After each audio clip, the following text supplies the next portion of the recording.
es Tele, un podcast sobre televisión. Con todos ustedes, José Moreno. Y en mis viajes por todo lo largo y ancho de este mundo... Hasta ahí, puedo leer. ¿Solo? No puedes. ¿Con amigos? Sí. ¡A jugar! Hola, Rafaela. ¡Cruza la pasarela!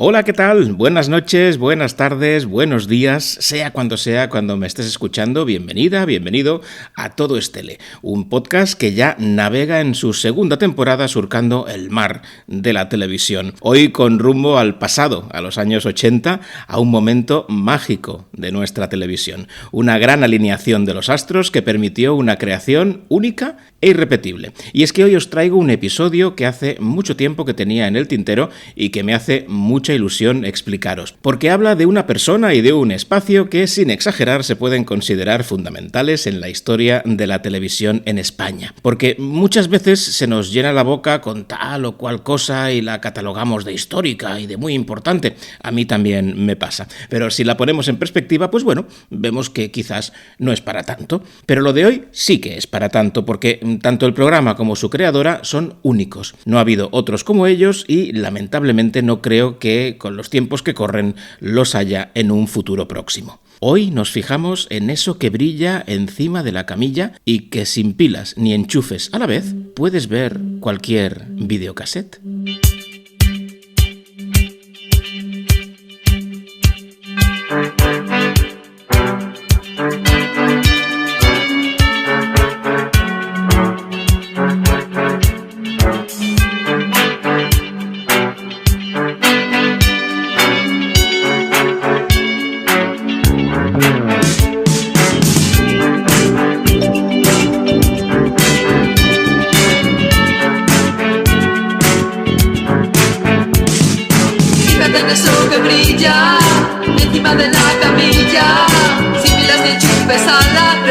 Puedes ver cualquier videocassette. Esta bola de adivina pone música divina y sin plato ni amplificador suena igual que la televisión.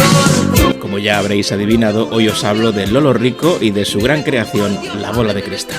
El pasado 6 de octubre de 2024 se cumplieron 40 años del primer programa de La Bola de Cristal. Lo hacía en una franja extraña, que ni en aquel momento ni ahora congregaba a mucha gente delante de la tele. Un sábado a las 10 de la mañana, pues no se ve mucho la tele. En aquel momento, con los datos en la mano, lo hacían unas 100.000 personas. Por poner en contexto, el sábado pasado, 40 años después, según los audímetros, eran unas 500.000 personas. Por la noche, ese mismo día, había unos 5 millones de personas frente al televisor viendo la programación en abierto. Esto ahora, en 2025. Pues bien, La Bola, cuando terminó su andadura en 1988, tenía esos 5 millones de audiencia, de 100.000 a 5 millones. Todo un éxito en una franja, como os decía, que es muy muy dura para cualquier programa. Pero ahí estábamos, levantándonos bien temprano un sábado para no perdernos ni un momento de aquel programa fascinante. La Bola de Cristal nace como un programa infantil, o al menos eso es lo que Televisión Española le pidió a su directora, creadora y suma sacerdotisa, Lolo Rico. Lo que luego fue es toda otra historia, pero nunca dejó de lado a los niños, al contrario. De hecho, yo, como persona que vivió de los 9 a los 13 años mirando en La Bola, os puedo asegurar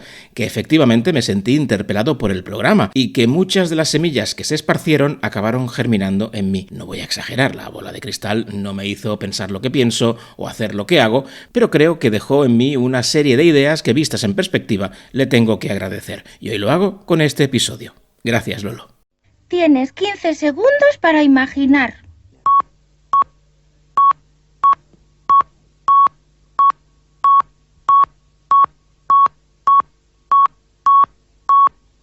Si no se te ha ocurrido nada, a lo mejor deberías ver menos la tele.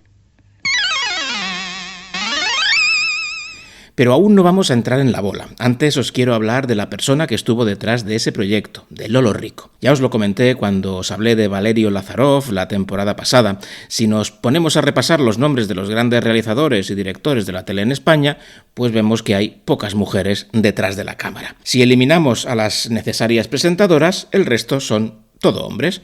Y cuanto más arriba, más hombres, ya sabéis. Por eso, las pocas mujeres que lograron hacerse un hueco son especialmente destacables, porque además de su gran capacidad, tuvieron una gran fortaleza y determinación para poder brillar en un mundo tan masculino que las miraba por encima del hombro. La misma Lolo Rico hablaba a menudo de cómo tenía que demostrar que podía hacer algo continuamente en un trabajo en el que se encontraba literalmente rodeada de hombres.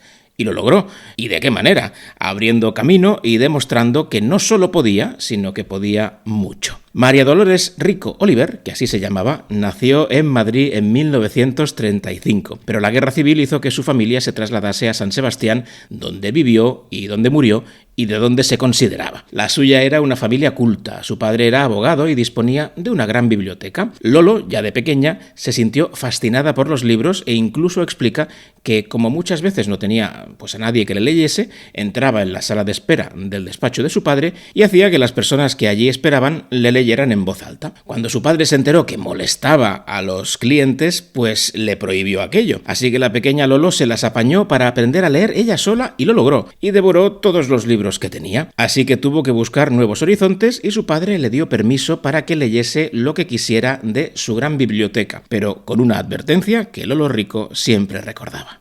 Era una buena lectora y me dijo, coge de la biblioteca los que quieras y si te hacen daño los dejas. Yo interpreté que si hacían daño era si se me caían en la cabeza al cogerlos de la librería. Entonces, pues abajo, en los estantes de abajo, que estaban los más pequeños, pues fue donde yo los cogí. Entonces, uno de los primeros que cogí fue El Capital, que recuerdo que era un libro de piel negra muy gordo y con todos los cantos rojos del libro. Y lo abrí por 3 o 4 sitios, leería 3 líneas y supongo que lo dejé. Pero pensé, cuando yo entienda esto, seré como mi padre. No pensaba que cuando yo entendía que yo iba a ser la antítesis de mi padre en el aspecto político, ¿no? Está claro que nada le hizo daño de todo lo que leyó, y así es como se forjó la pasión literaria que después cristalizaría en tantos contenidos de La bola de cristal. Como mujer, sus ansias culturales quedaron muchas veces cercenadas. Empezó a estudiar Bellas Artes, pero la acabaron sacando de allí porque su madre consideró que el ambiente era demasiado libertino. Después se casó, con 24 años, con un empresario perteneciente al Opus Dei. Cumplió con el papel que se esperaba de ella y tuvo ni más ni menos que 7 hijos. Pero un espíritu como el suyo acabó sintiéndose ahogado en aquella vida y al cabo de los años, cuando Franco aún vivía, se separó de su marido y siguió adelante con sus 7 hijos. Y es en ese momento cuando entra en los medios de comunicación. La radio y la televisión serán el lugar en el que Lolo Rico podrá expresar todo aquello que lleva dentro. Hay que decir que aún casada con Santiago Alba, que así se llamaba su marido, y con el nombre de Lolo Rico de Alba, había publicado algunos libros infantiles.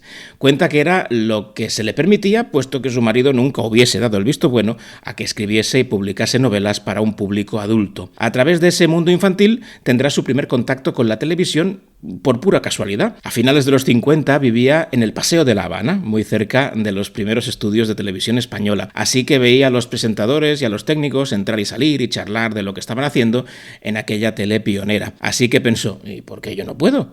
Y allá que se fue, con su libro Se vende Villacañitas, y logró que se hiciese una serie para televisión, una de las primeras, por cierto, de la historia en España. Pero fue a partir de su separación matrimonial, puesto que en aquel momento no existía aún el divorcio en España, cuando Lolo Rico, ya no de Alba, se quita un peso de encima y comienza a trabajar, como decíamos, en los medios. Y debido a su vertiente de escritora infantil, fueron los programas infantiles de televisión española los que la acogieron.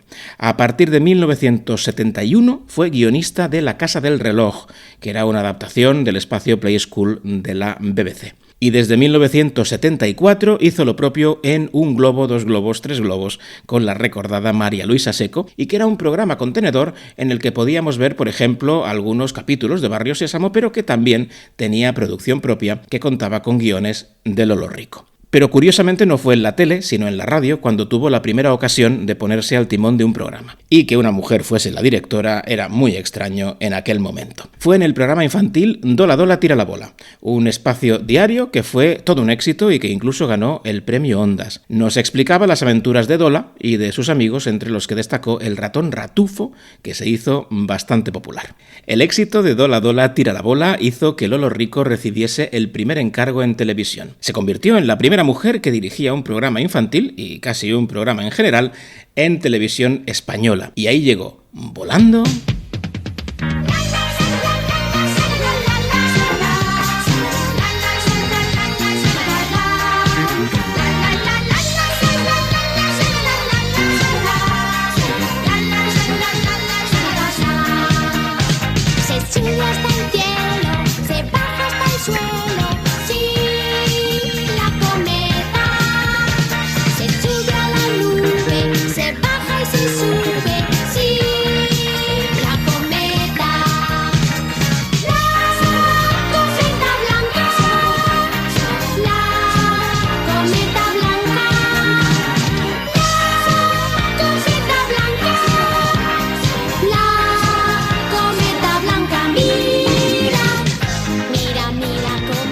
Estamos en 1981. Fernando Castedo acaba de llegar a la dirección de Televisión Española y emprende una renovación integral de toda la programación. La Cometa Blanca es la mayor apuesta para el público infantil. Es un programa que aún podemos considerar clásico, como los que se habían hecho hasta el momento, pero que ya tenía interesantes detalles que nos mostraban las inquietudes de Lolo Rico, su directora. La literatura, por ejemplo, su pasión por los libros estaba muy presente en el programa. Contaba cotidianamente con la presencia de la poeta Gloria Fuertes, a quien ya había conocido en Un globo, dos globos, tres globos. Y fue el paso de Gloria Fuertes por la Cometa lo que la popularizó entre el gran público y lo que la identificó como alguien dirigido al público infantil, cuando, como sabéis, la obra de Gloria Fuertes es mucha y muy interesante. Pero en La Cometa Blanca la recordamos sentada, rodeada muchas veces de niños y niñas y explicando cuentos o haciendo pareados con su voz inconfundible.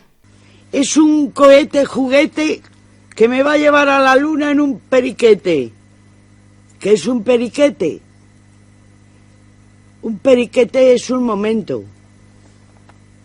Dijo un momento y se lo llevó el viento como a María Sarmiento.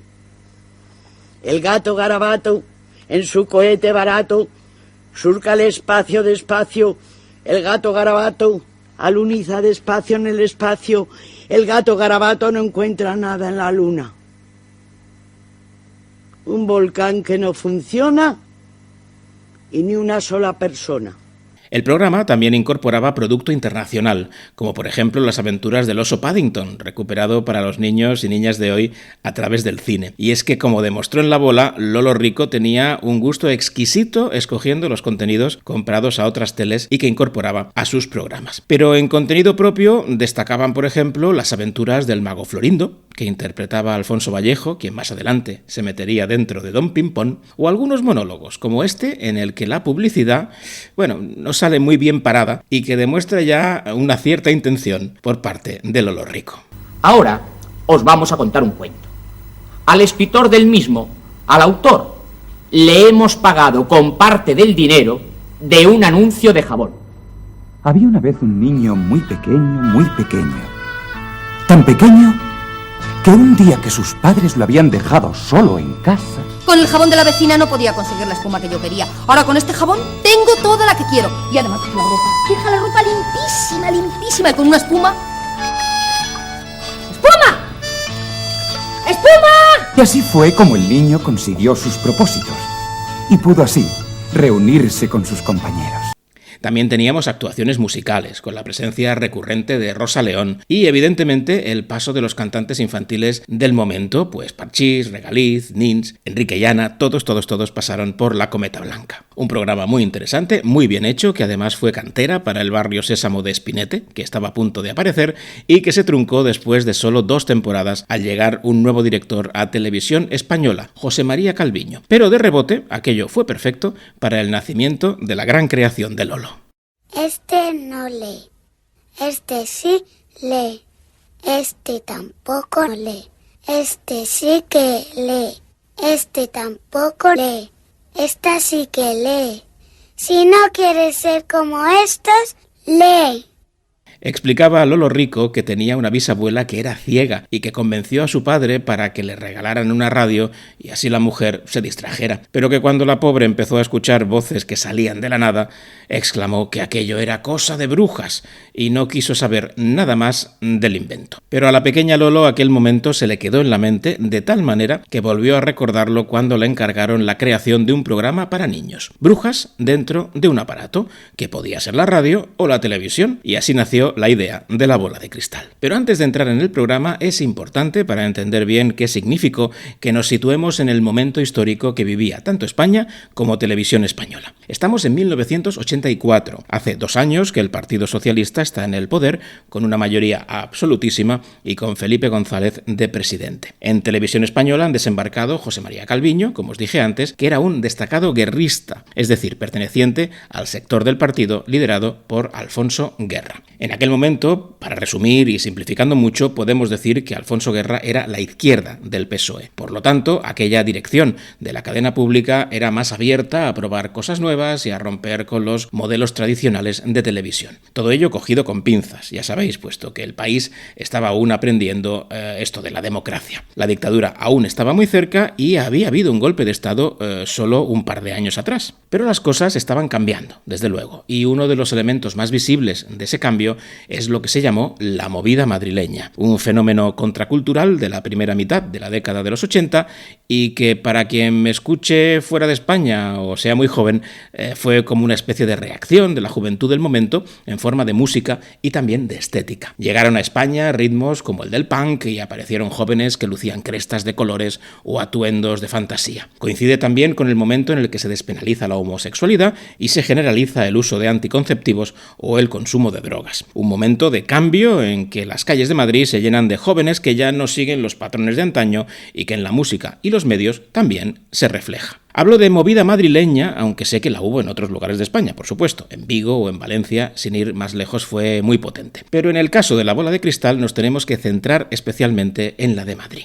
Pues bien, se puede decir que la bola es hija del cruce entre los coletazos finales de la lucha contra el franquismo y la llegada de la movida. Porque siendo sinceros, y el tiempo creo que me da la razón, la movida madrileña, pese a su apariencia rompedora y nihilista, no destacó precisamente por su compromiso político. Eso se veía como algo antiguo y no se expresó así, especialmente en la de Madrid. A día de hoy podemos comprobar además que la mayor parte de exponentes de la movida pertenecían a familias acomodadas, cuando no ricas o muy ricas, y actualmente están posicionados más bien a la derecha. Pero Lolo Rico, que sí que estaba comprometida, que había militado en la lucha antifranquista con el Partido Comunista, creó la conjunción entre la imagen de la movida y el compromiso político de izquierdas, y eso fue La Bola de Cristal. Un programa único en un momento único. Breve y fugaz, una ventana que se aprovechó para crear algo que ya no es posible repetir. Uno de los hijos de Lolo, Santiago Alba Rico, filósofo, para más señas, y que fue uno de los guionistas del programa, asegura que pensaban que aquello era el principio de algo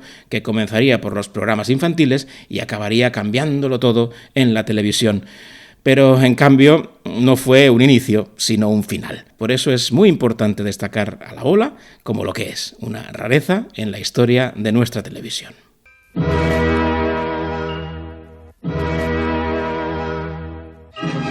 Nunca te acostarás sin saber una cosa más.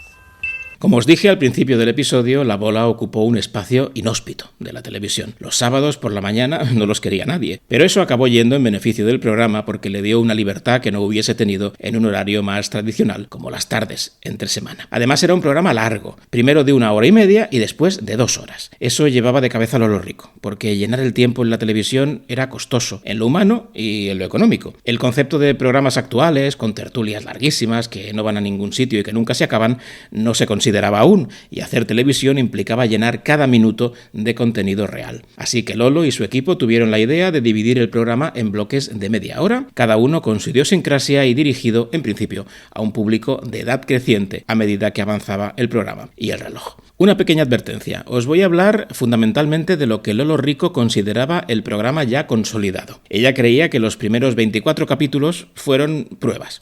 Es a partir del 25 cuando ya cree que el programa es maduro y se puede ver sin sonrojarse. Por ejemplo, hubo cambio de presentadores, de colaboradores y hasta de muñecos, porque los primeros eran demasiado rígidos y se rompían. Si os fijáis en las comisuras de las bocas de algunos de los electroduendes están rotas por el uso.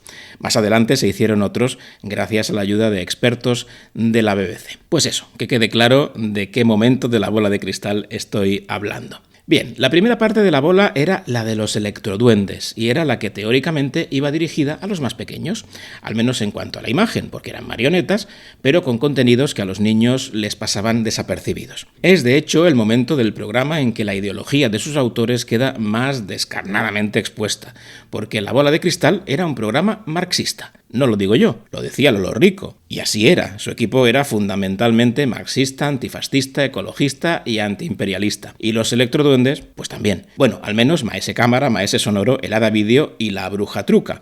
Porque había un personaje que se convirtió en la gran estrella y que encarnaba al mal y al capital, la Bruja Avería, con guiones y rimas de Santiago Alba, el filósofo marxista e hijo de Lolo Rico. Un corte al azar de la Bruja, en el programa, por ejemplo, que explicó la Revolución Industrial. Soy un proletario, no me pagan mi salario, pero soy reaccionario. ¡Oh, el patrón! ¡Viva el capital! ¡Viva la patronal! ¡Viva la revolución industrial! He decidido ayudarte por Viricón. Voy a griparte sin más dilación. ¡Qué amable este señor! Por un rotor y un cigüeñal. Yo no soy conservadora, sino radical. Haré una política de izquierdas y te fundiré sin que la conciencia me remuerda. ¡Viva el socialismo! ¡Viva el capitalismo! Desde que los socialistas estamos en el gobierno, la vida es un infierno. ¡Qué mala! ¡Pero qué mala soy!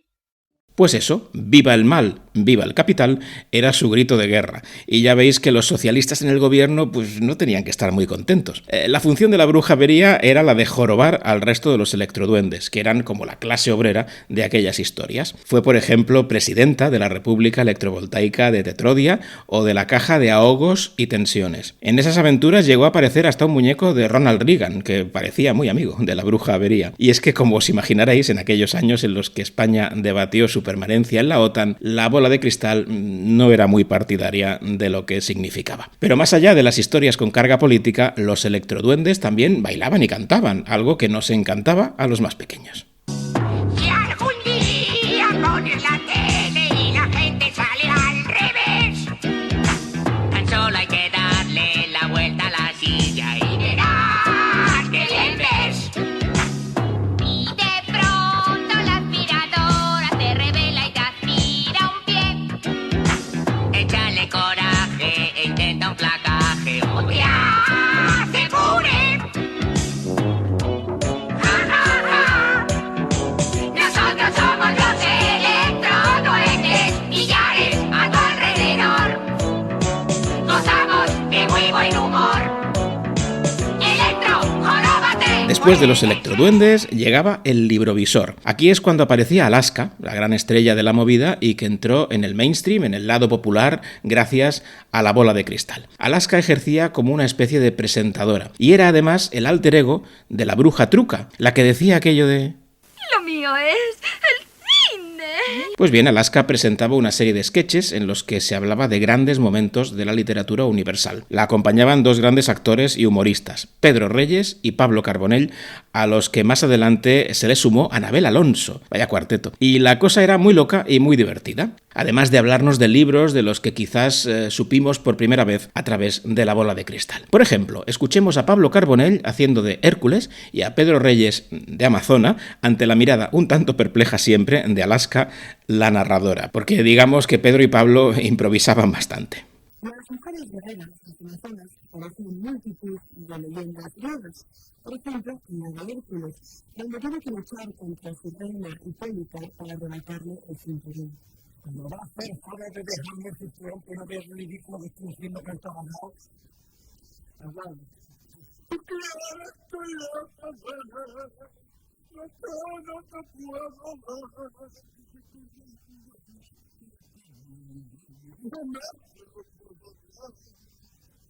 Así aunque te lleva como una cosa, la necesito, está esperando una elaboración de antología para que vaya a resolverle todos los problemas que tiene. Hay los sueños que están de equipa de mismo. Los sueños son tan bonitos, son increíbles. Son increíbles y tantas. Y la universidad, al final, que no te lo va a saber.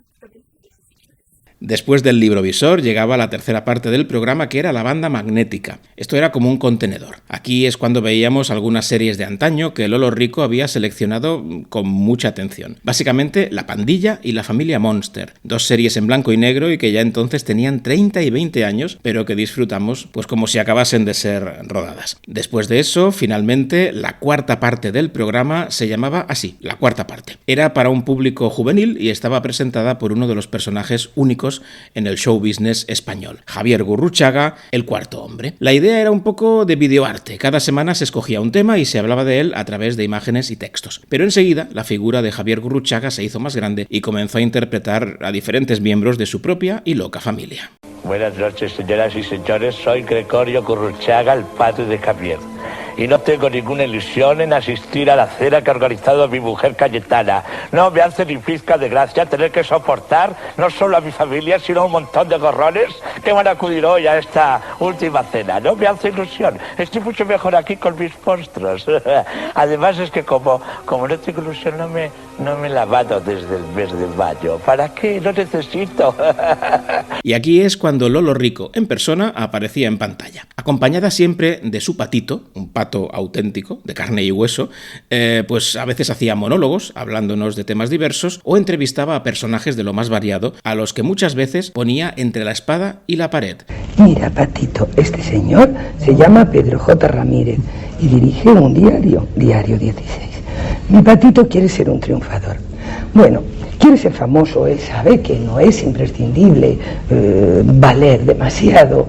Sin embargo, sí hay que contar con los medios de comunicación, eso lo sabe muy bien.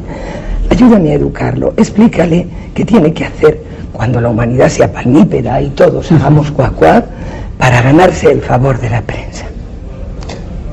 Hay que decirle al Patito que no se equivoque, que yo creo que sí que hay que valer en la vida para tener éxito, para salir adelante. Ya veis que Pedro J., que por aquel entonces ya era alguien importante, intentaba salir como podía, pero ella le había colado que no hacía falta valer mucho para triunfar ante la prensa. En fin, sigamos.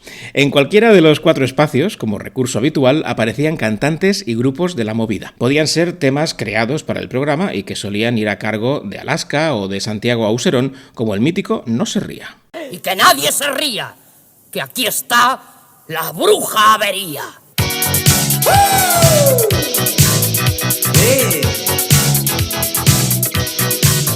Oiga usted, no se ría de la bruja avería. Oiga usted, no se ría de la bruja avería. Si se ríe usted, señora, romperá la lavadora. Si se ríe usted, señor, romperá el televisor. Además del No se ría, Auserón también cantó la canción de los Electroduendes, por ejemplo, Alaska, Esclava del Mal o Vacaciones Infernales, Kiko Veneno, No adivino nada o Loquillo en el pupitre de atrás. Y tenemos que contar también con la propia sintonía del programa, que era obra de José María Cano de Mecano, como os conté en el episodio dedicado a sintonías televisivas. Pero además de las creaciones musicales para el programa, también iban apareciendo otros intérpretes con temas propios, en lo que se puede considerar una de las primeras veces en las que en televisión española se hicieron videoclips. Muy sencillos, pero que estaban muy bien. Ahí vimos por primera vez a Hombres G, a Toreros Muertos o a los Nikis, entre otros muchos. Y es que Lolo tenía muy buen ojo. La esperanza es lo último que se pierde.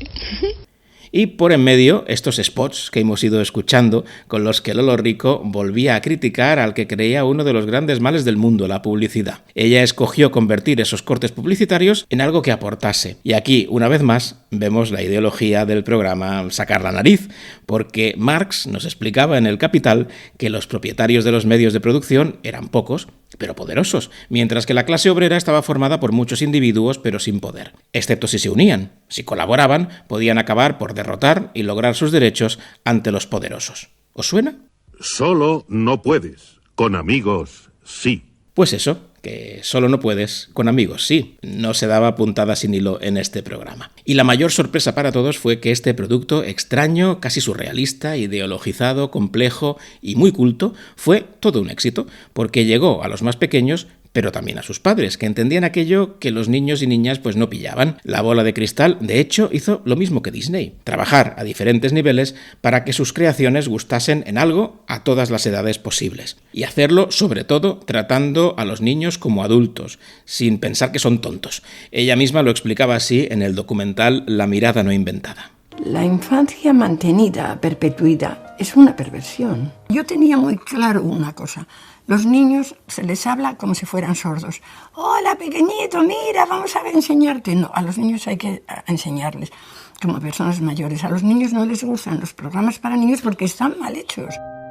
Y desgraciadamente el éxito también fue la condena de La Bola de Cristal, porque mira, cuando no te ve nadie, pues puedes hacer lo que quieras, pero cuando hay 5 millones de personas mirando, la cosa ya cambia. Y también habían cambiado los tiempos. En 1986 había llegado a Televisión Española una nueva dirección, la de Pilar Miró. En este caso ya no es cercana a Guerra, sino íntima de Felipe González, lo que extrema el control sobre la cadena pública. Y el vaso de Lolo Rico se colma en 1988. Le piden que quite un sketch en el que critica a la escuela privada y ella se niega y se lo acaban quitando sin su permiso.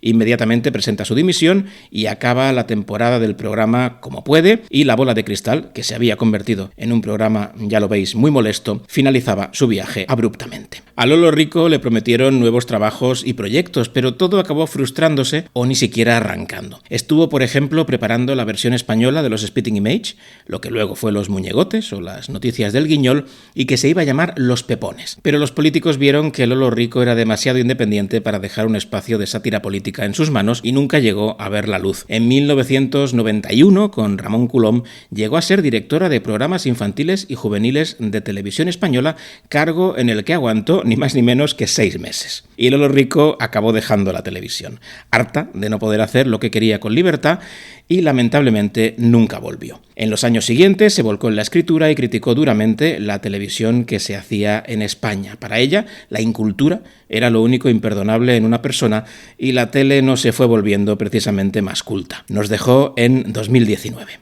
En sus últimas entrevistas decía que en el camino se había encontrado a muchas personas que alababan La Bola de Cristal. Los elogios eran unánimes, pero jamás recibió una propuesta para recuperar el programa. Yo creo que eso es sintomático. Ahora que se cumplen 40 años de aquel estreno que iluminó las mañanas de los sábados, hay que recordarlo como lo que fue, y hay que recordar a su directora, una niña curiosa que acabó siendo uno de los nombres más importantes en la historia de la televisión en España, habiendo dirigido solo un par de programas. He ahí la importancia de La Bola de Cristal y, sobre todo, de Lolo Rico. Pero si su figura os interesa, os recomiendo los documentales Los Poderes de Lolo, que podéis ver en Movistar, y La Mirada no inventada, que está en Filmin y que son fabulosos.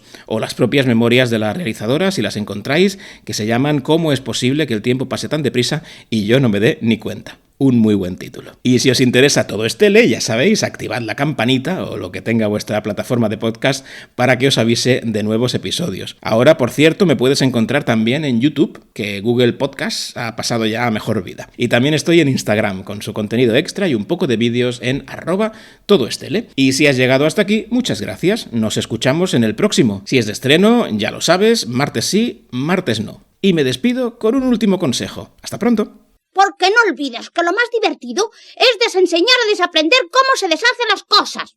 Es la bola de cristal.